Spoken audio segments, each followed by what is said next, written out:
Hello students, today we are going to discuss on the topic pollen pistil interaction. What is this pollen pistil interaction?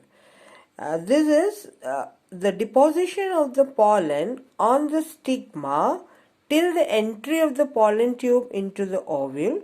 During this time, many events are taking place, and this is known as the pollen pistil interaction. And you know the structure of the pistil and also the structure of the pollen grain. So when this pollen grains fall on the pistil, don't think that all the pollen grains falling on it, whether it may be of the same species or the different species, will grow. That is not the thing. The stigma will recognize its own pollen grain that is belonging to the same species. So those pollen grains of other species falling on the stigma will not be compatible, that is, it won't germinate, whereas the pollen grains of the same species, the stigma will recognize it. And even those same species also, some of them may not be able to germinate, but those one which the stigma find it to be compatible, it will then germinate. That is, first thing is that the pistil has the ability to recognize the pollen.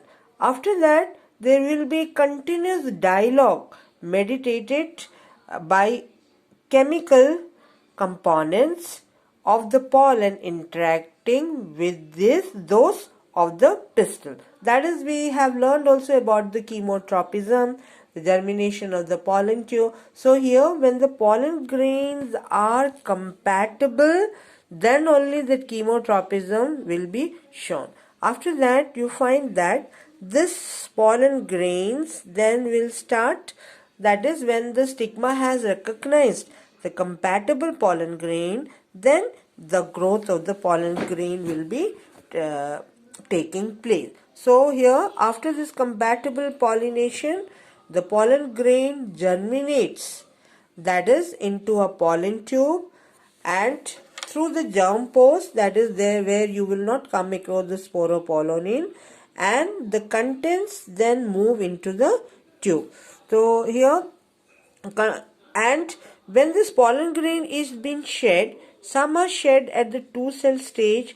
So here, in that case, the generative cell will divide into 2 male gametes, and if that is being shed at the 3-cell stage, the pollen grain carries the 2 male gametes from the beginning itself.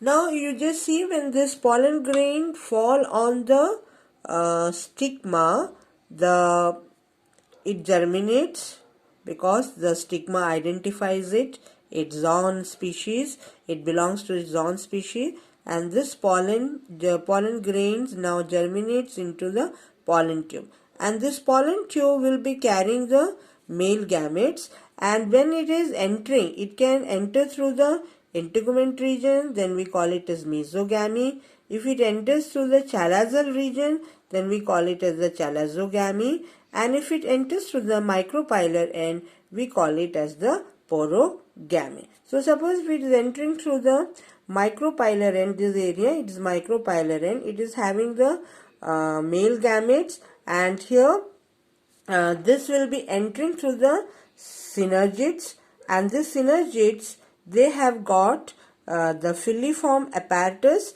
and from this filiform apparatus, that is, what is the function of this filiform apparatus? It directs the growth of the pollen tube by some chemical substrates, or it guides the entry of the pollen tube. So here, all these events are taking place, that is, from the germination of the pollen grain till it reaches the end of the pollen tube, reaches the end of the micropylar end, carrying the male gametes towards the micropylar end, carrying the male gamete. So these events are termed as the pollen pistil interaction. Thank you.